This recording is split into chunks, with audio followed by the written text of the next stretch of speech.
This computer. All right, we are recording. Okay, goes. Here we go.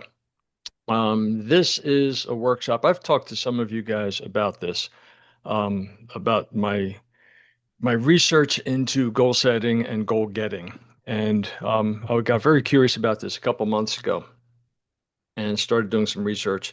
And if we've been working, some of you are new with me, some of you have known me for a while, and you know that I like to challenge the norm, challenge the paradigm, and look for other better ways to do things. And particularly if those ways are based in research and they're based in science, then I can get behind them. So I started questioning and thinking a little bit about goal setting and how we go about doing it. And I heard an expression many years ago, which makes total sense to me. It said, the conscious mind is the goal setter. The unconscious mind is the goal getter. And if you think about goal setting as a conscious exercise, what do you really need? You need a calendar, you need a calculator, you need something to write with, and that's pretty much it. But going after the goal And time. in time, right? In time to do it, right? And going after the goal is where the challenge comes in because that's the subconscious mind. That's where the blocks come up. That's where all the second guessing comes up, the self-doubt comes up, the negative emotions come up. All the things that are stopping you from actually pursuing and going after the goal are coming up from the subconscious. And I mean, this is not new. This has been known for a long, long time. So I started looking into it. And I came across some research a while ago and I decided to dive in. And that's really what this workshop is all about. So this is for me, this is like a beta test to see if this material makes sense. So I haven't gotten it together yet, but I will be sending out a survey just for a questionnaire on this thing. Um, to see if it makes sense to you, if it resonates. And while I'm thinking about it, I'm going to put you. There is a handout that I created. You don't need it for this workshop. It's got a couple exercises to do afterwards. The link is in the chat. Okay, it's in a Google Drive, so you can download that at your leisure and work with that handout. So let's dive into this thing with a concentration on the goal setting mind and how to do it differently, and the goal getting mind, which is the subconscious mind. Okay, so here we go. The idea here is before we build anything new, of course, we got to clear out some of the old thinking, some of the old patterns that are uh, behind the standard methodology. So here's a lot of the conventional wisdom about goals. I love this first one. If your goal doesn't scare you, it's not big enough. All right, so let me know if any of this resonates, if you've heard this before. I like this one too. I like all of them. Having a backup plan is planning to fail. Visualize it as if you have it now. If your why is not big enough, if your why is big enough, the how appears. Vision boards keep you motivated and focused, and with a positive attitude, anything is possible. These are some of the standard things that we hear in goal setting, and one by one, we're going to sort of blow these away, okay? Because there's a lot of research behind this that says, no, not so much. So keep these in mind as we go through, and you'll sort of get a feel for what I'm talking about when it comes to changing the paradigm a little bit. Deepak Chopra had a great quote years ago. He said, "Paradigms change one funeral at a time." Always thought that was kind of profound. All right. See if any of these sound familiar. You've achieved a goal, but you felt drained afterwards. Okay. Goals fade. You start out the year with a big goal and you get into around May, June, July, and you realize you're not even close. And you wind up feeling all the momentum is gone. You wind up feeling like you're never going to hit it. And a big goal can become self-defeating. Or you set a goal out of obligation. Some old school coaches would say, how much do you want to make? Whatever you told them, the answer was, you need to double that. And or you're setting a goal that's really, really big because you think that's what you're supposed to do. Well, this is your business, and some of you have heard me say this before. It's your business, it's your life, it's your decision. When you sign the check on the front, you get to decide what your business looks like. So, goal setting should be your goal, your systems, not mine, not maps, not KWs, not your OPs, not your team leaders, yours. It's your business. That's a really important concept. So setting goals out of obligation is just a real problem. And most of the advice that we've given increases pressure, it doesn't produce progress. And I mentioned before, this comes from data. I dig in. I,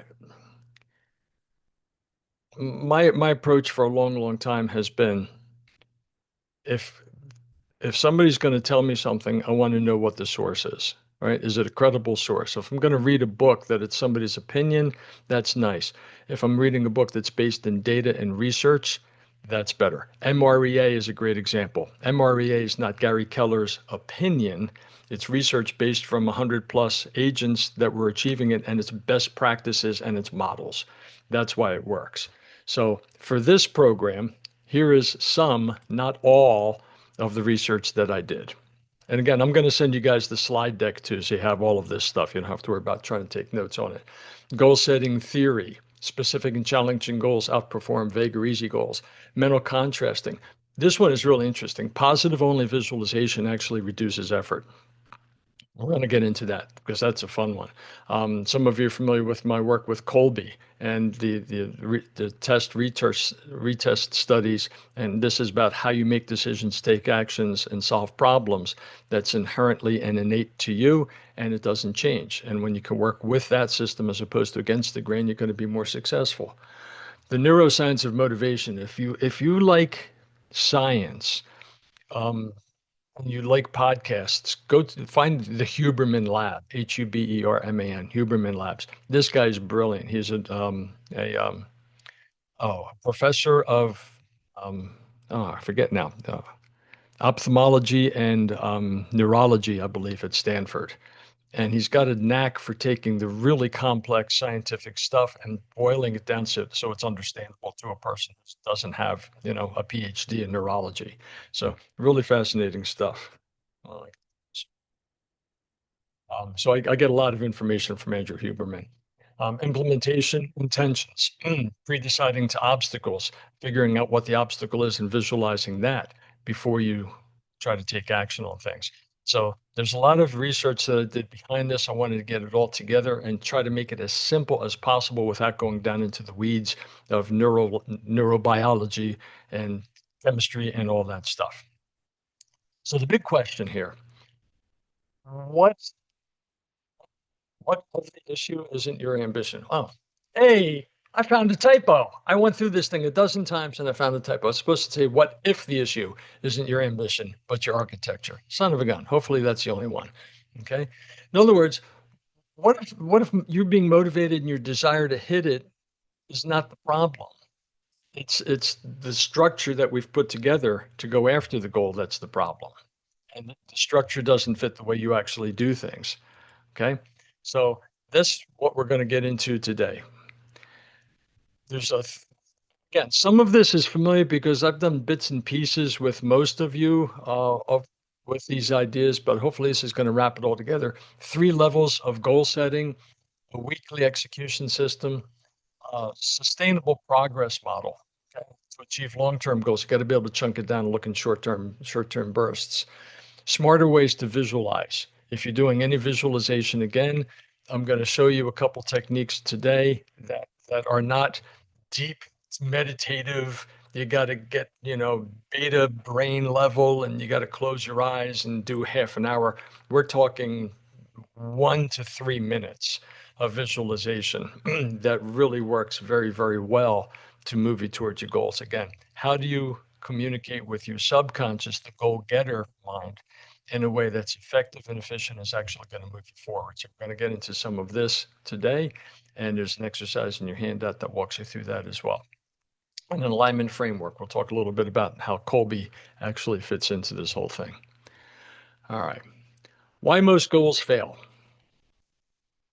I think at this point, this is self-evident. I don't think there's anybody who's ever going to watch this video who will argue that they have suffered from at least one of these 3 things. The goal was way too big and it was just unachievable because you cannot lie to your subconscious mind. Somebody does 10 deals in 2026 and they say, well, I want to do 100 next year. Okay. Is it possible? Yes. Is it probable? No. Okay. So they might go to 20 deals and actually double their business, but feel like a total failure because they said they were going to do 100. Okay, so goals that are too big can be overwhelming and be perceived unconsciously by your brain as a threat. If they're too small, there's no motivational pull, there's nothing to sustain you to go after them.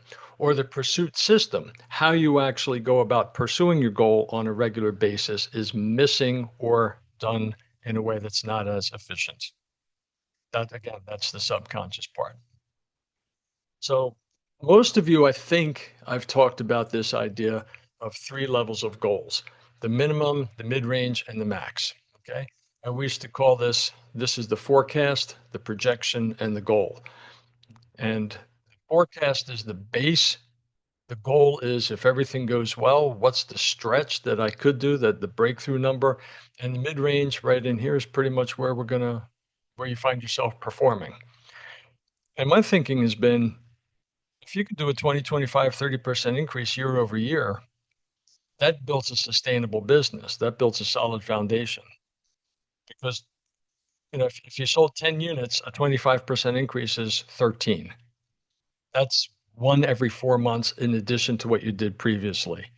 And if you build on that, you have a solid base. You have a career. Gary Keller said one time, and I love this thought, a career in real estate. And for those of you that are watching and listening to this, they're not in real estate, this applies anyhow. A career in real estate is not built one deal, 1 week, 1 month, or 1 year at a time. Okay. So play for the long game, grow steadily, grow substantially, so you're not stressing yourself out and actually feeding yourself in the process. This is a really important concept. Motivation through progress. Progress drives motivation, not intimidation. Your brain tracks movement. Brain tracks movement, and it tracks movement towards the goal. Okay. If the goal is too big, it's intimidation, fear from the amygdala fires up, the fear overrides you, and you stop dead in your tracks. This is why having the setup properly for your goals is really, really important. Okay. The neurotransmitter, the hormone that everybody talks about is dopamine. Everybody loves to talk about dopamine. Okay. Well, here's the thing. Dopamine fuels pursuit and effort and progress. You don't get a dopamine hit once you achieve the goal. Dopamine is what's actually fueling you to get towards the goal. It's the driver, it's the pursuit hormone. So if your brain is worried about survival, there's no dopamine for growth, there's no dopamine for pursuit. And as fundamental as this sounds, we are chemically based beings. Every emotion that we feel is based in chemistry that's produced by your brain. Even the emotion of love is a neurotransmitter called oxytocin. Dogs feel it. When Sarge looks at me, he gets a hit oxytocin. Okay. So it's a mammalian thing. This is brain function and brain chemistry and neurology that we're talking about. This is why this works. It won't work if you don't have a brain. So I think we're covered, right? Everybody here we're going to be okay. So keep this in mind. Dopamine fuels pursuit, effort, and progress, not pleasure or achievement. This is a really, really important concept. So the thing is, what can we do to increase our level of dopamine through the pursuit of our goals on a more sustainable level, such that we wake up and we're ready to go get them? All right? We'll go through an exercise in a few minutes. So let me come back to these three goals. The minimum, the mid, and the max. Okay. We used to call these forecast projection goals. The basis is must do, another typo, son of a gun, 2 for 2. Must do, the should do, and the could do. How is it that you can look at something so many times and then when it counts, you see the typos? What's up with that?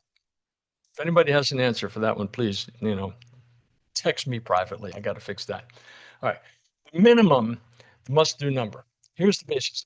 If you're in sales, if you're in real estate, this number is, what do I need to wake up 365 days in a row? What does the math tell me? What are my total expenses? I call it the wake up number. What do I need to live 365 days in a row as it is today? Not just to survive living in a van down by the river, but to maintain where you are today. all your household expenses, your mortgage, your rent, insurance, taxes, food, pets, car, all in, plus all in on the business side, total expenses. Whatever that number is, and it's got to be an accurate number. It doesn't have to be to the penny, but it can't be a guess. Whatever that number is, that's the floor. That's the floor. So then you just work that backwards the way you know how to do it. How many units do I need to get that based on my average commission, et cetera, et cetera, et cetera. We're not going to go through all the math because I'm assuming that you know how to do it. If you need help with this, we'll do it privately. But that's the floor number. Okay. The basic idea behind the must-do number is this. At the end of the year, this is the number that you absolutely positively will hit, no excuses, because that's your base to pay all the bills. You don't want to work for a year and be losing money and go into debt.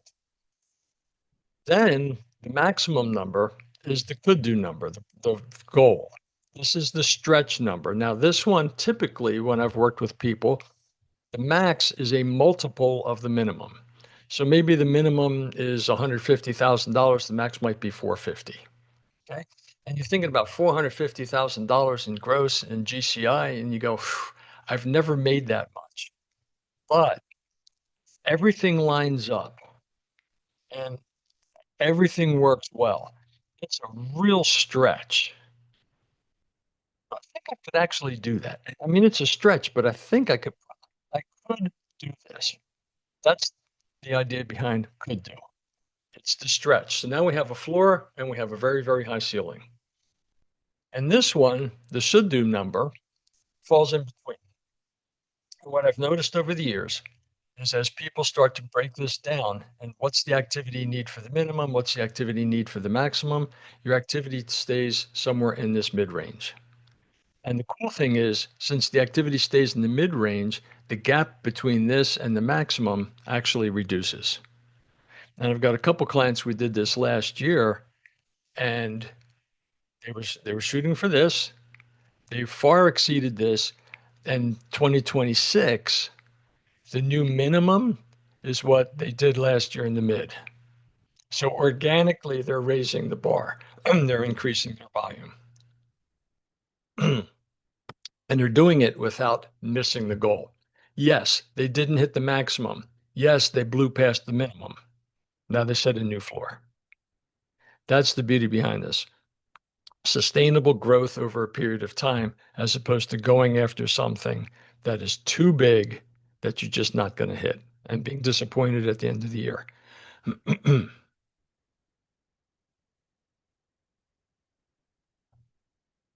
This one is kind of right in your face. This is calibration over ego. Sometimes I've been in the world of sales for a long time, and sometimes people set these big, fat, hairy, audacious goals because of their ego. They get a chance to tell everybody they're going for this much this much volume, this big goal. And sometimes the pursuit of the goal becomes so obsessive that they will do whatever they got to do to hit that goal. And maybe you've met people like this, where the money is the driver to the extent that they lose their family, they lose their health, they self-medicate, drinking a bottle and a half of wine every night just to go to sleep. But boy, they're putting numbers on the board. Okay. I don't work with clients like that. And I know none of you guys are like that. You've seen this happen. So don't let ego overrule a reasonable calibration for your business. It's business objective, life by design. The purpose of business is to fund your life, not to have a big bank account on your deathbed and be alone at the expense of your family and your friends and your health and everything else. Okay? So calibration over ego. Chemical part of this is your brain stays motivated when it can see progress, not when it's chasing miracles. Real important concept. Now, let's get into a little bit on how you do this. This part I think is interesting. What we've been told for many, many years in terms of visualizing for your goal is to close your eyes, imagine it's the end of the year, or for some people, 5 years, for some people, 10 years. The research shows that's not anywhere near as effective, by the way. Short-term goals work better. Well, let's just say at the end of the year, you close your eyes, you imagine having achieved all that, everything that you set out to do. Um, you look through your own eyes, and you'll see what you'll see, and you hear what you hear, and you'll feel what you feel, and you imagine it as if you have it, and you just stay in there, and that's it. That's the way you visualize. And that is actually working against the way your subconscious mind works. Because if you visualize this strongly enough and often enough that you have achieved the goal, the subconscious part of your mind, remember, dopamine is about pursuit. If you've convinced your subconscious mind through creative and enhanced visualization often enough, subconsciously your brain says, well, we've already achieved this goal. So where's the dopamine? Where's the chemical for pursuit? At some level, you believe that you've already achieved it, so why strive? That's the double-edged sword about positive only visualization. So let me stop here for a second because this flies in the face of what almost every sales trainer and motivational speaker says. See it as if you have it. You've all heard that. Do you sort of get why that doesn't work? Let me give you an example. If you've been on the planet long enough, you know what? Let me do it the easy way. I have stories of sales situations that I've been in that if you hook me up to a polygraph, I would pass. I'm convinced I would pass. But I've told the story so many times over 40 years. Do I know for 100% sure that's exactly what I said and exactly what I did? I don't know. But I bet you I could pass a polygraph because I've told the story so many times. I'm convinced that's what I said, that's what I did, that's what happened. We've all had experiences like that. Your subconscious mind, it can become so convinced that you have it, there is no reason for pursuit. There is no dopamine. That's the problem with visualizing as if you have it only. The brain needs contrast. Brain needs to visualize the outcome and the obstacle and what the response is. Let me say that again. Visualize the outcome, the obstacle, and what the response is. Okay. As an example, prior to this workshop today, I was thinking about it, and, and this is what today's Friday. This was Wednesday. I typically let things go to the last minute because I work better that way. And I was thinking, I need to get a handout put together for you guys. And my first thought was, it's fine. I'll do it on Thursday. And then I said, you know what? Let me just try something. So I closed my eyes, thought about the end of this workshop, questions and answers, whatever at the end, thought about a successful workshop and webinar, and thought about the handout and thought about, the feedback that I'm going to get. And so, yeah, I feel pretty good. And I said, all right, so what's the obstacle? What's getting in my way with this handout? And I thought, what would it feel like if Friday, 9 o'clock my time comes along and I don't have the handout? I went, oh man. So I sat in the pain for a moment. Not long. This whole process, it takes me longer to explain it than it did to do it. But I pictured the end result successful. Then I thought, what's the block? What's the failure? Where would I miss? The handout. If I don't have a handout, how am I going to feel? I would be embarrassed. I felt guilty. I felt stupid. I had all these emotions. All right. Now that I've got the pain, What's my response? How do I overcome this obstacle? And I just very quickly thought, I had the whole handout just sort of appeared. Has this ever happened where I could just see the whole thing, right? Didn't have all the details, but I saw it. I saw exactly what I needed. And I was like, I already got this done. It's basically a cut and paste from other stuff that I used to put this workshop together. And I went, oh, it's cut and paste. I can do this now. And suddenly I was motivated to do it, opened up my eyes, walked into the office, sat down 10 minutes, boom, made the handout. Done. Easy. And I thought, how cool is this?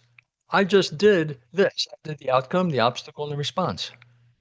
So visualize the block, visualize the pain, visualize where you're going to fail because you will. And then what's the outcome? What's the response to that? How do I overcome this? This is very, very different.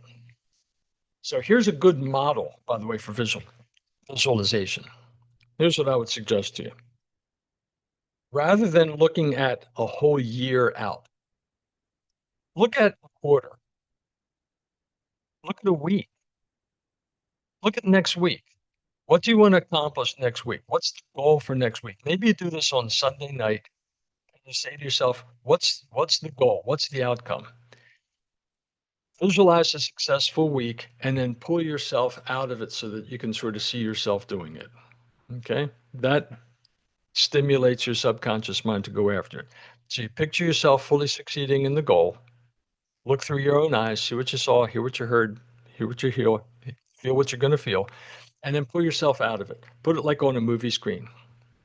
This is a nice Sunday night exercise to set you up for the week.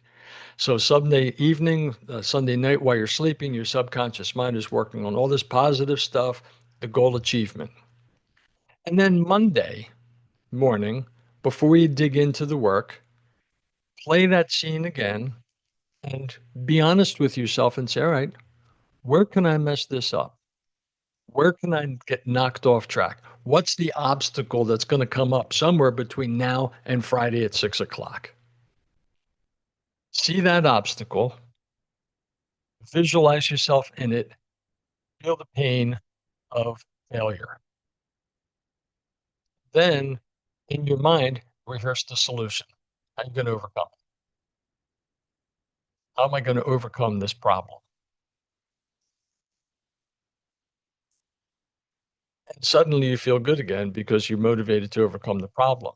Two things will happen. Number one, you'll avoid it altogether because you've already rehearsed it. Number two, if it does come up, you've already got a plan. So the formula that works really, really well to train your subconscious mind for goal getting once a week, like maybe on I like Sunday evenings for this stuff, is just sort of get a nice positive base. Sunday evening, visualize the outcome like you've done, like you're there, all right? Really successful, very, very positive. But then if you remember, pull yourself out of the picture so there's a reason for your subconscious to go after it. That's important, it's not critical. And then maybe Monday and Wednesday, 2 times a week, a minute, quick visualization. What's the obstacle? What's the failure? Where can I screw up? What's going to get in my way? How does that feel? Oh, this sucks. What about this? All right. How can I rehearse getting through this? What are my solutions? How do I get past this obstacle? How can I creatively avoid it? And mentally rehearse doing that. Then open your eyes and get back to work. And you'll find your motivation level goes way up because dopamine is after pursuit. That's how you train your subconscious mind to go after the goal. Very different from everything that you've learned. So my challenge to the people is say, visualize it as if, show me the data, show me the science, show me the neurological studies that prove that works, because I've got the data for why this works. Right? We all have a brain. We all have a prefrontal cortex and an amygdala and other areas of the brain. I don't remember all 4 areas that partake in goal setting, but it's very well studied. It's very well documented. All I'm trying to do here is boil it down and make it simple. Okay? So once a week, positive outcome, pull yourself out of it. Maybe 2, 3 times a week, What are the obstacles? What are the challenges? How do I overcome them? Make sense? It's a little different. So it's a lot different.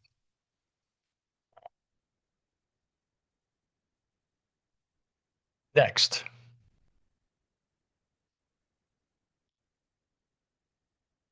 Ah, this is another one that always sort of got me going a little bit nuts.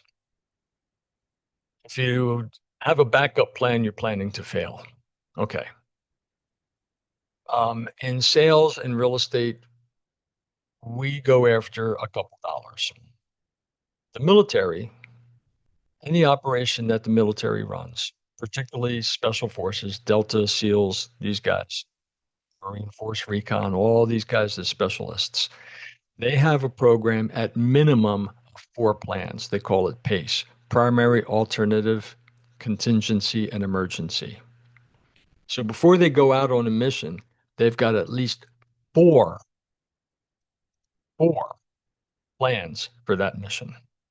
Primary plan, which very rarely, I mean, they talk to guys in the military, they say as soon as the bullets are flying, the primary plan is out the window. The alternate plan, what if that happens?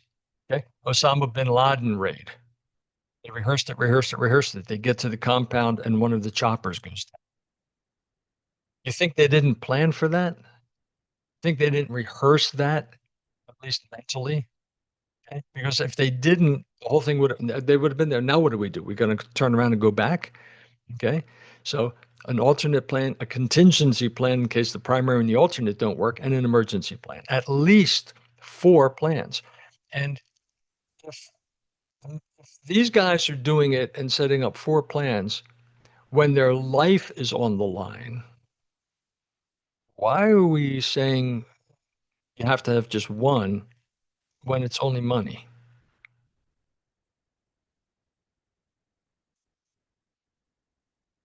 It's an interesting thing to contemplate. Okay? The whole idea of one goal, burn the boats, burn the bridges. If you're planning a backup failure, you're planning to fail. No, because when people's lives are on the line, that's not what they do. So, just something to consider. Right? This is why rehearsing the failures in your mind will save you from doing that when you're working during the week. Military rehearses the failures in their mind because they can't be killed in their imagination. They can be killed. They don't want to be surprised, in other words. So they're always going to rehearse alternative ideas. So the idea is this. It's really, really simple. Mentally rehearse. If X happens, then I'll do Y. If this happens, then I'll do that. Do it in your mind. Do it in your imagination. Again, one or two things typically happens. Because you've rehearsed it, it won't happen. Or if it does, you're ready for it. Very, very simple. If then, again, the exercise is written out in your handouts. I don't want to take the time to do this here. Do it when you get home. As an example, whoops, oh, that happened. As an example, while listing has no showings for 7 days, what are the thens you can rehearse? Because if you get no showings for 7 days and your seller calls you up and say, what's going on? And you go, you want that rehearsed, right? Oh, I don't want to focus on the negatives. It's not. This is preparing for alternatives. That's what this is. That's the difference. All right. People that don't understand this will say, why would I want to focus on the negatives? You're not focusing on the negatives. You're preparing for an alternative plan and a contingency and an emergency. And here, you're not losing any money. In here, the military is not risking their life. Out in the field, they are. So rehearse the if-thens in your mind so that you're ready for them, or you can see them coming in advance and you can avoid the situation altogether.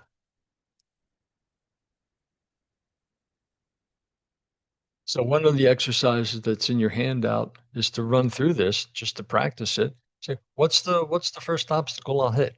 What's the big rock that could potentially get in my way? What's the pattern that I've done over and over again that seems to keep on coming up? And how can I imagine getting through that? What solutions can I create in my mind so that I can get through that? See yourself solving the thing and let the dopamine do its job because then you're going to be motivated to go ahead. So the exercise is really, really simple.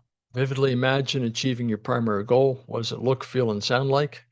Identify an obstacle, the most likely challenge or obstacle you might face, and visualize your response. Picture yourself successfully navigating around it and overcoming the obstacle. Mental rehearsal or the failures. That keeps the dopamine going because it keeps you striving. And if you do this in short time periods, as opposed to a year-long goal, if you do it for a quarterly goal, I got to tell you, I would do this week to week, short term, because if you have a successful week and another one, you've just got a successful month and it builds. And then you've got the habit. And again, guys, this takes to do these three steps, it's 60 seconds at the most. If you're spending 3 or 4 minutes on this, you're way too long. This is a very quick visualization. Don't overthink it. What's the goal this week? All right, I want to talk to this many people. What's the potential obstacle? I got all these distractions that are coming. All right, what can I do to get over these distractions? I could do this, could do this, could do this, could do this. Okay. Let me picture myself achieving that over the getting past the distractions. Yeah. All right, good.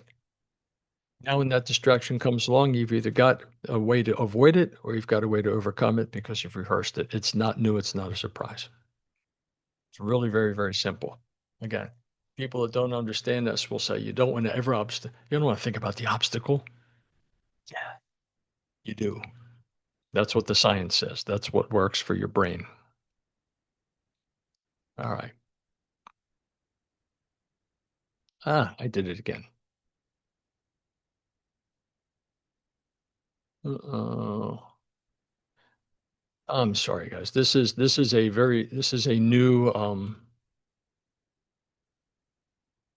it's a new system. It's not a PowerPoint, so not quite used to the sensitivity of the screen down here. All right. So there's the real challenge. All right. Setting the goals is easy. Pursuing them consistently is a very different deal.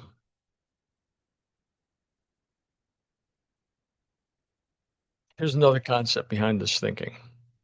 Your effort doesn't break down because of discipline. We're all disciplined. We've all got motivation, some different levels, but we all have discipline to go out there and get things done. Sometimes it's a misalignment in your thinking. Sometimes it's a misalignment between how you're thinking, how you actually feel, your conviction, and the execution, how you actually act. Okay? So if you don't know what to do, this is a training issue. If you have emotional blocks around that, this is a more of the performance coaching type of an issue. Sometimes it's an NLP issue to help get rid of the blocks. If the execution is the problem, you might be working against your natural talents, working against your natural brain, how you naturally go out and solve problems, take actions, and make decisions. So there's three different parts of your mind that are in play at all times. And identifying that so you can actually have the right prescriptive to solve the problem is really becomes important. If it's a clarity thing, usually the goals are vague. You don't have metrics. You don't have anything to measure. That's why I like shorter visualizations. All right. Metrics for a week are really easy to follow, really easy to set up. Or your strategy is really foggy. You don't have a clear plan on how to go about doing this. This is all cognitive, rational thinking, clarity part of your mind. If the conviction fails, the emotional part of your mind is where the hang up is. You get a weak buy-in. It's not a real emotional connection or commitment to the goal. Your energy drops. You feel real motivated, and then it wanes. Then it goes away. Okay, or doubt increases. Second guessing yourself. Is this really what I do? What am I doing it right? What? Should I even be in the business? All these second thoughts can come into play. Doesn't matter whether you're in real estate or anything. If the emotional conviction is not there for your goals, these are some of the things that happen. And when execution fails, you're working against your natural wiring. You're working against your natural way of actually achieving things. Actually, your actions feel forced, like sitting down for 3 hours to do lead gen when your sweet spot is 20 minutes on a project. There's nothing wrong with you. It's probably not ADD or ADHD.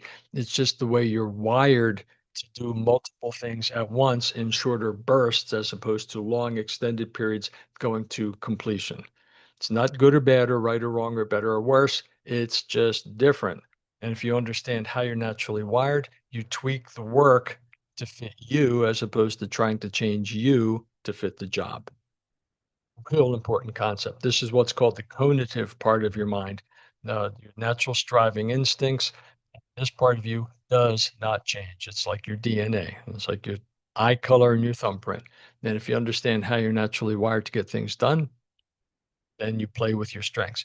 Example I gave earlier, I tend to wait for the last minute because that's the way I do things. I've always done things that way. My mother used to yell at me when I was a kid for waiting for the last minute, but somehow my reports and my projects got A's, so I didn't care. I'm a last minute kind of guy. Some people say that's wrong. It's wrong for them, it's right for me. And when you know you, everything else is everything else. So the advantage of being in real estate as an agent is you can tweak how you do the work to fit you rather than trying to change you to fit the model, because that doesn't always work all the time. Models are models, but you can season them to taste. So what we're looking for is a sustainable progress and formula here. Effort times alignment, alignment between clarity, conviction, and execution, alignment between your thinking, feeling, and doing mind. That gives you sustainable progress. And that alignment tends to reduce stress and increase productivity because you're working with your mind, with all three aspects of your mind.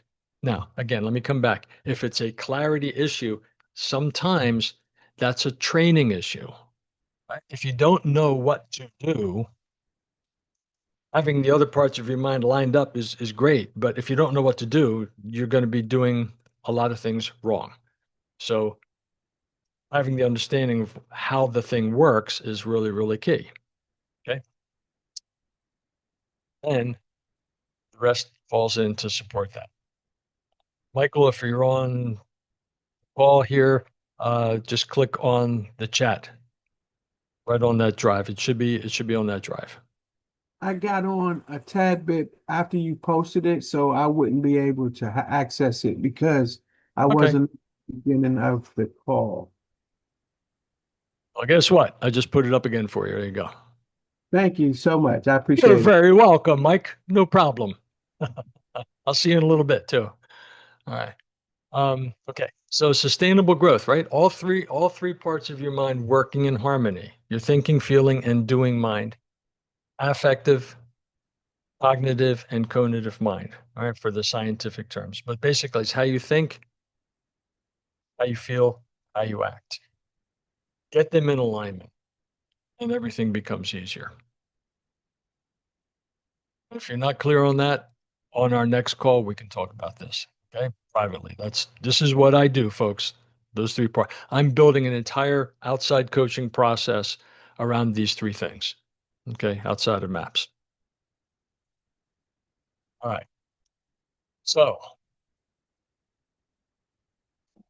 we don't have to do this now. We're running a little bit tight on time. I wasn't sure how long this whole thing was going to take because sometimes I have a tendency to go long. But this, again, this is a homework assignment. All right. Rehearse this. If this happens, then I'll do that. If this happens, then I'll do that. Some people are really, really, they work better by writing it out. Okay? Some people love to journal. Journaling works real well for them. Other people's like, "Oh, I don't like journaling." Well, then don't journal. Okay. Um, Dictate it into your phone. If this happens, then that happens. Sometimes we have these great ideas. Like maybe I'm planting a seed for you right now that maybe later on you're going out for a walk or whatever, and you get an idea. Here's my hack. I open up my phone, I open up notes, and I dictate my thought. So at least I've got it captured now. Okay. So when you have some thoughts, hey, if this happens, I could do that, and it's a brilliant idea, do what you got to do to capture it because that's your subconscious mind throwing it up. Right? This will happen to you after this workshop. I can pretty much guarantee this. You'll have thoughts about if this happens, then I'll do that because we've stimulated what's happening subconsciously. Capture the thought because it's going to be good. Okay, whether you're writing it down or dictating it to yourself or dictating an email to yourself, whatever works, it doesn't really matter, but capture the thoughts. Okay, the process of capturing it just reinforces the fact that you've got it. That rehearsal is so key. Individual execution styles. There's basically four different ways that people actually execute. Okay, there's what's called fact finder, where they get lots and lots of information. They have to have all the data. They look at the history, they look at the facts, they look at the research. They're not going to make a decision or take action until they really thoroughly understand and constantly ask why. Some people, excuse me, will brainstorm options. This is me. This is called quick start. One of my first questions when it comes to solving a problem that I'm not familiar with is what are the options? There's got to be options. Somebody tells me it's the only way it's ever been done. My argument with that is no, that's not because there was a first way. And the first time it's ever been done, it had never been done before. So that was truly innovative. We can be innovative again. What are the options? I drove the president of a promotional products company crazy with that one when he hired me to change their sales programs. But that's just the way my brain works. I look for options. Some people will visualize results. They'll picture what it's going to look like, and they'll play with that and then work it backwards. And other people are going to sort of get hands-on. They're going to either build a model, or they're going to have to get up and demonstrate, or they're going to have to talk to others to get other people involved with it. All right, and actually physically move while they're actually building the structure out in their mind. There's no right or wrong. There's no good or bad. There's no better or worse. It's just there are different ways that people take action when they're striving, solve problems, or make decisions. No right or wrong. These are action. These are instincts. They're not thoughts. They're not traits.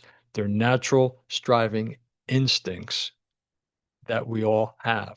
And the data shows, here's the fun part about this. The data shows when it comes to this part of your mind, the cognitive part of your mind, on test, retest, and there's 50 years worth of data at this point and multiple 20-year studies that 94% of the time on test, retest, there's no change.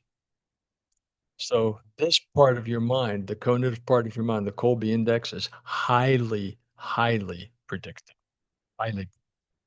Now, I've been talking about Colby, so just so you know, if we've already done it, um, cool.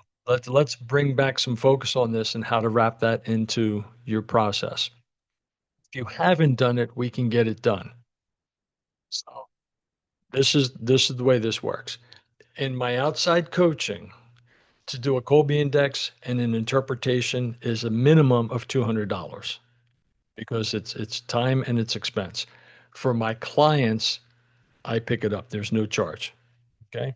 Because I think it's that important for how we actually do things. And I think when I'm trying to tie this all together for you today, that it's clarity, conviction, and execution. The execution part has to be what your best style is to actually tie everything else together. So if we haven't done it yet and you're tickled and interested about this or interested in this, let me know and we'll set it up and we'll get this done for you. Okay. So if it was me, I'd take advantage of it. It's a $200 offer for free. Okay. All right.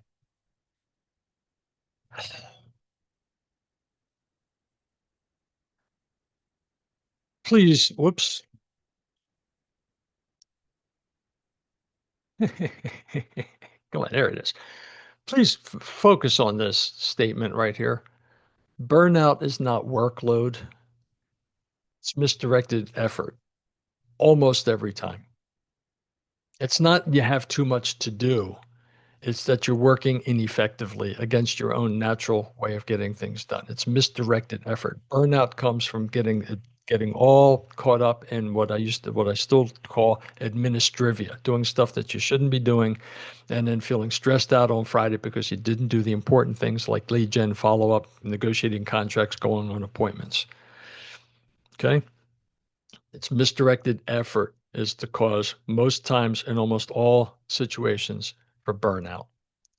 And once you understand what your action style is, once you understand how you naturally take action, it's a lot easier to avoid burnout. That's why if we haven't done the Colby Index yet, let's get it done for you if you'd like. If you have, let's bring it back into our coaching calls so that we can really start to work with how you naturally do things and get focused in on that. The more I study this, and understand it and understand the role of dopamine and how the other parts of your mind work, the more I understand how critical doing it your way really is. Again, example of the handout for this. Some people would have said, well, geez, I would have created the handout 2 weeks ago when I decided to launch this workshop. Yeah, a lot of people would. I don't. I do it the last minute because even when I get it at the last minute, with the exception of the two typos I found, which ain't bad considering two typos, it's not bad. Um, I get better work done when I do it at the last minute. That's the way I'm naturally wired, and I'm not going to apologize for it. That's how I work. Okay.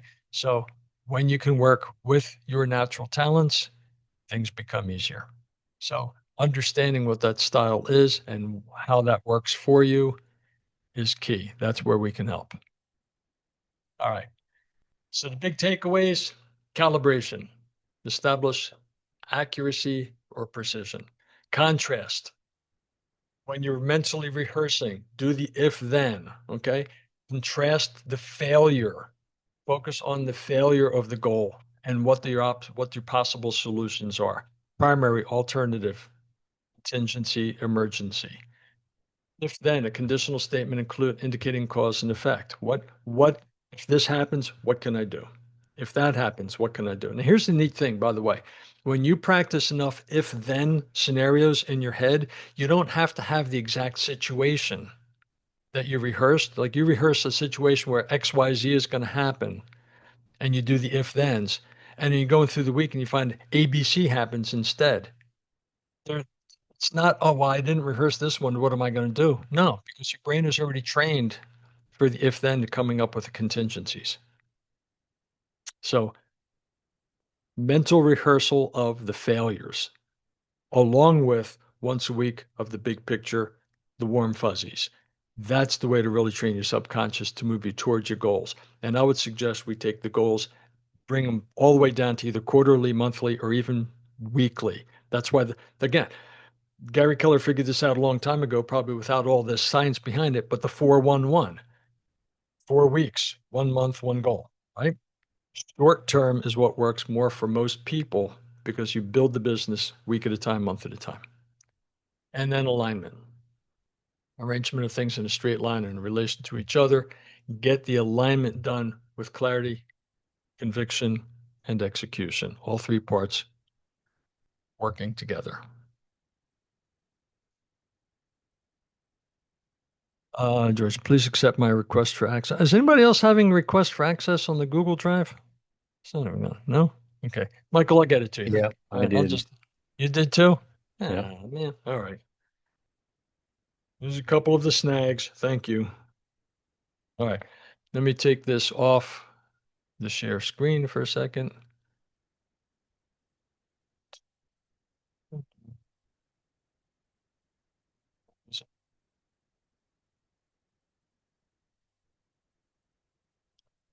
Having a little technical difficulty here. There it is.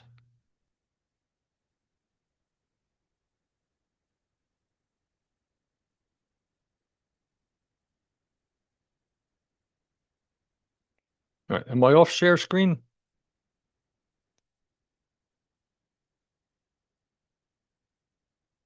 Yeah.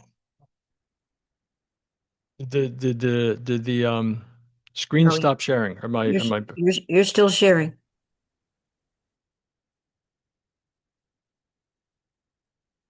Wow, this is bizarre. This is a whole different.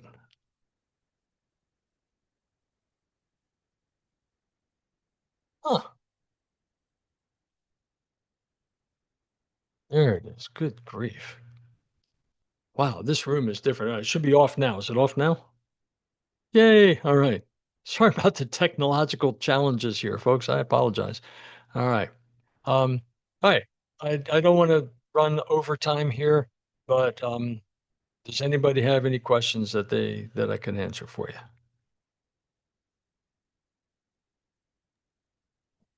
No. All right. So who need did the Google Drive work for anybody, or does everybody need permission? I need permission as well. Oh, crap. All right. CJ, like, all right. I'll get that. I'll get that. You know what I'll probably do is just send it to you directly. It's going to be a hell of a lot easier that way. And I'll make sure the slide deck is big. That's going to have to come from my Google Drive. We'll make sure that I get that set up where you don't need permission for that, so you can have that as well. Okay. So, all right, folks.